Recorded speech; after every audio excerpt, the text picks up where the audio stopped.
সুপ্রিয় দর্শক, আমাদের এই ডো রেডি হয়ে গেছে। এখন আমরা এগুলো কেটে সাইজ করে আমরা তেলে দেবো ইনশাল্লাহ। তেলে দেওয়ার পরে পরবর্তীভাবে আমরা শিরার ভিতরে দিয়ে দেবো। দেখুন, আমাদের অনলাইনে যারা রেসিপি অনেক সময় দেখান, আসলে অনেক আকর্ষণীয় ভুং ভাং অনেক কিছু বলেন। রেখে দিতে হবে, 1 ঘন্টা রেখে দিতে হবে, ফ্রিজে রাখতে হবে, এখানে রাখতে হবে, সেখানে রাখতে হবে। এ সমস্ত সব ভুয়ো কথা। ফ্রিজ কিছুই রাখতে হবে না। এই যে মিক্স করে ফেললাম। এখন আমরা একটা সাইজ করে বানাবো। সুপ্রিয় দর্শক, আমরা সাইজ মতো কেটে নিলাম। দেখুন, অনেকগুলো মিষ্টি হবে। এই যেমন কেটে নিয়েছি আমি অবশ্য পালা পদ্ধতি মেপে কেটে নিয়েছি। আপনাদের হাতের আইডিয়া সুন্দর থাকে তাহলে মেপে নেবেন, মাপার দরকার নেই। আমার আইডিয়া কম, এই যে পালা পদ্ধতি মেপে নিয়েছি। সুপ্রিয় দর্শক, আমাদের সাইজ করে বানানো হয়ে গেল। খেয়াল করে দেখুন, সাইজগুলো একদম অ্যাকুরেট হয়েছে, যেহেতু আমি মেপে নিয়েছি। খেয়াল করে দেখুন, এগুলো আমরা এখন তেলে ভাজবো।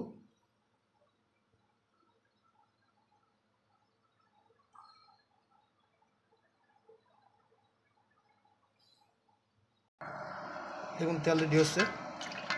তেল গরম করতেছি, অন্ধকার, আলো একটু কম দেখে দেখা যাচ্ছে না। আর এবার শিরা রেডি হচ্ছে। শিরা দেখুন, এই যে শিরা কিন্তু লাল কালার ছিল না, লাল কালার হয়ে গেছে মিষ্টি বানাতে বানাতে। দেখুন, এই যে মিষ্টি বানাতে বানাতে এরকম লাল হয়ে যাবে। এই মিষ্টি এরকম লাল হয়, এটা ভাজা হয়েছে, এরকম কড়া ভাজা করা হয়েছে। দেখুন কত বড় সাইজ হয়েছে। তেল একটু কড়া করে গরম করবেন, যাতে করে আপনার মিষ্টিটা ভেঙে না যায়। হিটটা একটু বেশি হবে। দেখুন,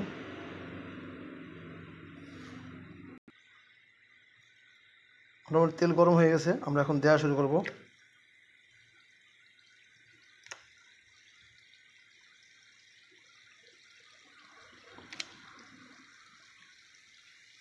দেখুন, তেলে দেওয়ার সাথে সাথে ফুলে উঠতেছে।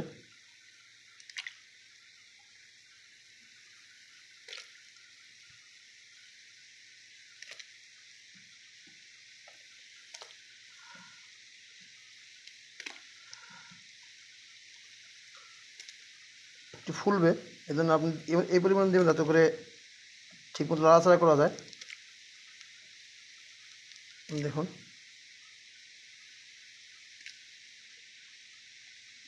দুইটা ভিডিও করলাম। একটা ভিডিও লম্বা হয়ে গেলে অনেক সময় বিরক্তি চলে আসে, এই জন্য একটা ভিডিও করলাম আর দুইটা ভিডিও করলাম। দেখুন, আমরা লাড়বো। এখন সুন্দর করে লাড়তে হবে যাতে করে একদিকে লাল না হয়ে যায়। দেখুন,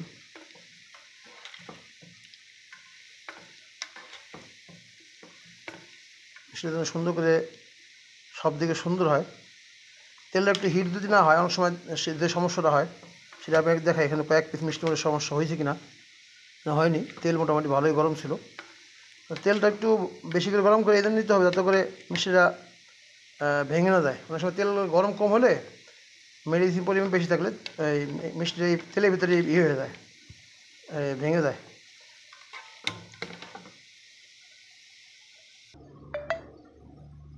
সুপুরে দেখুন, এই যে কালার আসতেছে। আর একটু কড়া করে ভাজতে হবে, কারণ পানি এটা তো এখন কেবল ফুলছে, মোটামুটি ভালোই ফুলছে। দেখুন, খেয়াল করুন। তো এটা আরও ফুলবে, যখন আরও ফুলবে তখন এটা কালার আরও সাদা হয়ে যাবে, হালকা কালার হয়ে যাবে। সুপ্রিয় দর্শক, দেখুন আমাদের কড়াকড়ি ভাজা হয়ে গেছে। একটু বেশি কড়াকড়ি ভাজতে হবে, কারণ অনেক সময় মেডিসিন বেশি হলে মিষ্টি শিরে ভেজে যাওয়ার পর ভেঙে যায়। আর একটা কারণে আপনার ইচ্ছা মতন কালার করে নেবেন। এখন কালো কিচমিচে কালো করতে পারেন ইচ্ছা করলে, এটা কিন্তু আরও হালকা হয়ে যাবে, কালার থাকবে না এত কালো। শিরে ভেজে গেলে আর হালকা হয়ে যাবে। আরও জিনিস খেয়াল রাখবেন, যখন আপনি মিষ্টি বানাবেন, এটা যখন ভিতরে দেবেন তখন ভাইসে না উঠবে। না ভাইসে উঠবে, বুঝতে হবে যে আপনি মেডিসিন কম হয়ে গেছে অথবা আপনার কোনো ত্রুটি আছে। সুপ্রিয় দর্শক, আমরা এই শিরের ভিতরে দিয়ে দিলাম। দেখুন, শিরের ভিতরে ভালো করে লাড়াচাড়া দেবেন। দেখতে পাচ্ছেন ভাপ গরম শিরের ভিতরে দিয়ে দিলাম। এটা এখন ফুলে অনেক বড় হবে। দেখুন, এটা কিন্তু অনেক ছোটো সাইজ এখন। একদম ফুলে উঠবে তখন দেখবো অনেক বড় হয়ে গেছে। হ্যাঁ, রেডি হয়ে গেছে সুপ্রিয় দর্শক। দেখুন কত বড়, আমি একটা ধরে দেখাই সাইজটা, দেখুন কত বড়। এটা ওজনটা আমি দেখাবো আপনাদেরকে। ওজনটা 46 গ্রাম হয়েছে। ভালো থাকবেন সবাই। ভিডিওটি ভালো লাগলে অবশ্যই শেয়ার করে দেবেন। আমার ইউটিউব চ্যানেলটি সাবস্ক্রাইব না করে থাকলে সাবস্ক্রাইব করে দেবেন এবং বেল আইকনে টিপ দিয়ে দেবেন। ইনশাআল্লাহ সমস্ত ভিডিও আপনারা দেখতে পাবেন। তো আগামীতে ইনশাআল্লাহ আবার নতুন রেসিপি নিয়ে আসবো। ভালো থাকবেন সবাই। এই দেখুন রেডি হয়ে গেছে, এই যে আমরা প্যাকিং করছি। দেখুন এভাবে আপনার আত্মীয় বাড়িতে নিয়ে যেতে পারেন, আপনি বাচ্চাদের জন্য ঘর বানিয়ে খাওয়াতে পারেন। আপনার এরকম চিন্তা থাকবে না। এরকম প্যাক করে রেখে দেবেন ফ্রিজে, আস্তে আস্তে খাবেন। একবার বেশি করে বানাবেন, সারা মাস ভরে খাবেন। আল্লাহ হাফেজ, ভালো থাকবেন। এই দেখুন আমরা এরকম প্যাকিং করে ফেলছি।